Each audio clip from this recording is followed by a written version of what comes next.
जय श्री कृष्णा। राधे राधे सभी भाई बहनों को आपके अपने चैनल में स्वागत है चंदा भजन में। तो आपको आज बताती हूँ कि राधे राधे बोलने पर क्या फल मिलता है। तो राधा नाम की महिमा क्या है जानते हैं। तो आइए सुने। तो राधा जी को कृष्ण जी की प्रेमिका के रूप में माना जाता है। ब्रजमंडल में किसी को प्रणाम करने के लिए राधे राधे ही बोला जाता है। ब्रज राधा नाम के बिना भगवान कृष्ण का नाम कहते हैं कि अधूरा है। और राधे राधे बोलने का एक खास अर्थ है और शास्त्रों में इसकी बहुत ही ज़्यादा महिमा बताई गई है कि राधे राधे बोलने से क्या फल मिलता है। तो भगवान की तरह राधा जी की पूजा करने से भी व्यक्ति को विशेष फलों की प्राप्ति होती है। जिस प्रकार भारत में कई क्षेत्रों में राम राम कहते हैं, एक दूसरे का राम राम बोलकर अभिवादन किया जाता है, ठीक उसी प्रकार कई देशों में जो है राधे राधे की महिमा की प्रथा है। और यह केवल अभिवादन करने का एक तरीका नहीं है, बल्कि इससे व्यक्ति को कई लाभ प्राप्त होते हैं। तो राधे राधे बोलने के पीछे मान्यता चली आ रही है कि राधे राधे बोलने या राधा नाम जप करने से भगवान श्री कृष्ण आपसे प्रसन्न होते हैं, जिससे भक्त के जीवन में परम सुख की अनुभूति होती है। साथ ही राधा नाम जपने वाले साधक की सारी मनोकामनाएं जो है पूर्ण होती है। और आगे है कि शास्त्रों में ये भी बताया है कि ये एक सिद्ध मंत्र है राधा नाम बोलने का। तो राधे राधे बोलने वाले व्यक्ति के सारे पाप जो हैं नष्ट हो जाते हैं और अंत में उसे मुक्ति की प्राप्ति होती है और वह स्वर्ग लोक को जाता है। और इस प्रकार से दूसरा फल ये भी मिलता है। और आगे बताया है कि राधे राधे बोलने वाले व्यक्ति की एकाग्रता में वृद्धि होती है। इस नाम के जाप से व्यक्ति का मन जो है शांत रहता है और उसे चिंताओं से मुक्ति मिलती है। इसके साथ ही राधे राधे बोलने से व्यक्ति के भीतर मौजूद बुरी भावनाओं का अंत होता है और एक सकारात्मक ऊर्जा का प्रवाह व्यक्ति के अंदर बना रहता है।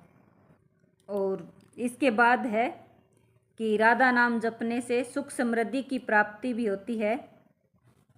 कहते हैं कि राधे राधे जपने से व्यक्ति के लिए मोक्ष के द्वार जो है खुल जाते हैं और व्यक्ति को बैकुंठ में स्थान प्राप्त होता है और उसके सारे पाप नष्ट होते हैं।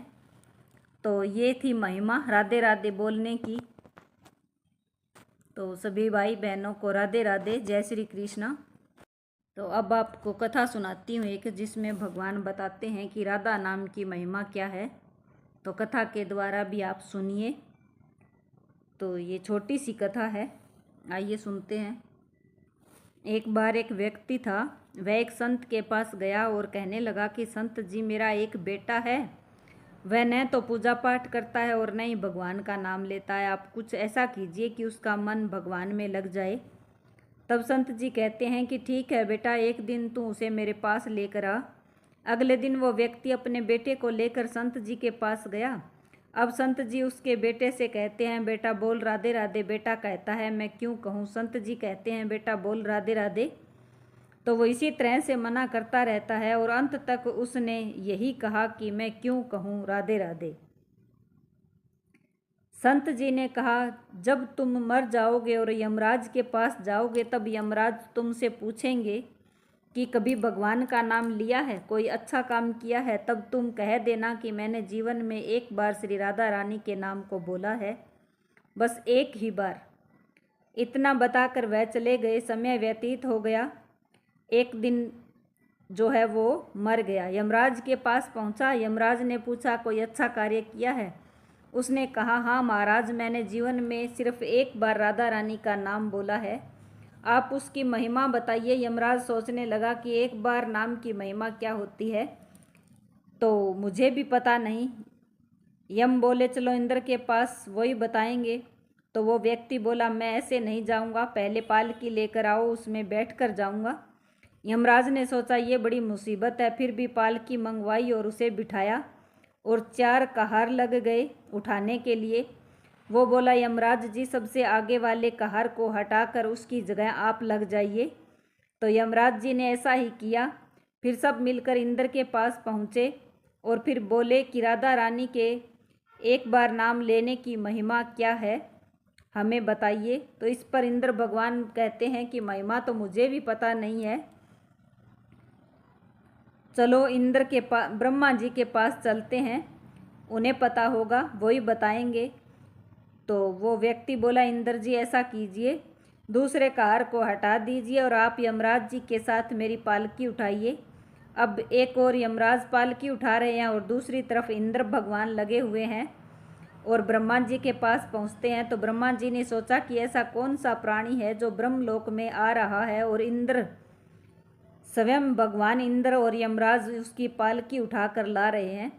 ब्रह्मा जी के पास पहुँचे, सभी ने पूछा कि एक बार राधा रानी का नाम लेने की महिमा क्या है। तब ब्रह्मा जी बोले, महिमा तो मुझे भी पता नहीं कि इसकी क्या वास्तविक महिमा है, मुझे पता नहीं है, लेकिन हाँ भगवान शिव जी को पता ज़रूर होगा। वहीं चलते हैं और वहीं जाकर पता करते हैं। तो वो व्यक्ति कहता है, तीसरे कहार को हटाइए और इसकी जगह ब्रह्मा जी आप लग जाइए।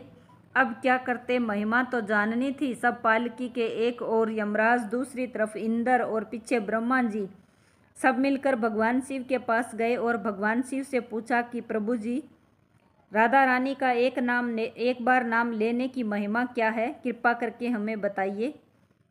भगवान शिव बोले कि मुझे भी पता नहीं, लेकिन भगवान विष्णु को ज़रूर पता होगा। वो व्यक्ति शिवजी से बोला कि अब आप भी पालकी उठाने में लग जाइए, चौथी जगह आपका नंबर है, तो चौथे स्थान पर आप लग जाइए। तो इस प्रकार ब्रह्मा, शिवजी, यमराज और इंद्र चारों तरफ से उसकी पालकी उठा रहे हैं और पालकी उठाकर भगवान विष्णु जी के पास पहुंच जाते हैं। तो विष्णु जी से पूछते हैं कि एक बार राधा का नाम लेने की महिमा क्या है। इस पर विष्णु भगवान कहते हैं कि जिसकी पालकी को स्वयं मृत्यु के राजा यमराज, स्वर्ग का राजा इंद्र, ब्रह्मालोक के राजा ब्रह्मा और साक्षात भगवान शिव उठा रहे हो, इससे और बड़ी महिमा क्या हो सकती है। जब सिर्फ एक बार श्री राधा रानी का नाम लेने के कारण आपने इसकी पालकी को उठा ही लिया, तो अब ये मेरी गोद में बैठने का अधिकारी हो गया। तब भगवान श्री कृष्ण ने स्वयं कहा है कि जो केवल राधा बोलते हैं, रा बोलते हैं, तो मैं सब काम छोड़कर खड़ा हो जाता हूँ, और कोई धा बोलता है तो मैं उसकी ओर दौड़ लगाकर उसे अपनी गोद में उठा लेता हूँ। तो ये है राधा नाम बोलने की महिमा, और इससे क्या फल मिलता है वो आपको पता चल गया होगा। तो सभी भाई बहनों को जय श्री कृष्ण, कृष्णा, राधे राधे।